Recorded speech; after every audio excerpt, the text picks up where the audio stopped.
నేను ఎరిగిన ఒక సంఘటన. ఆయన వెళ్ళే సంఘంలో ఒక సంఘ పెద్దను పిలిచి, అన్న నా కూతురు నా మాట వింటలేదు, 4 బుద్ధి మాటలు చెప్పన్నా అని ఆయన్ని పిలిచాడు. ఆ పెద్ద మనిషి వచ్చి అందరినీ బయటకు పంపించి అన్నాడంట, అని ప్రేమించావుగా? ఆ ప్రేమించాను అంకుల్. నేను చెప్తున్న విను, ఈ సంగతి నేను చెప్పినట్టుగా మీ నాన్న వాళ్ళకి చెప్పొద్దు. ఏంటి అంకుల్ చెప్పండి? నువ్వు వాడినే చేసుకో.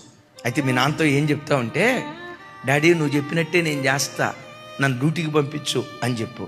అదే మాట చెప్పింది. అనుకున్నాడు నా కూతురు మారిందిరా అనుకున్నాడు. ఈ పెద్ద మనిషి అనేవాడినే డ్యూటీకి డ్రాప్ చేయండి అని తీసుకెళ్తే డ్యూటీకి తీసుకెళ్తున్నానని చెప్పి దగ్గరికి తీసుకెళ్ళి పెళ్లి చేసేసేసాడు. సొంత రక్త సంబంధికులే కుట్ర చేస్తున్నారండి.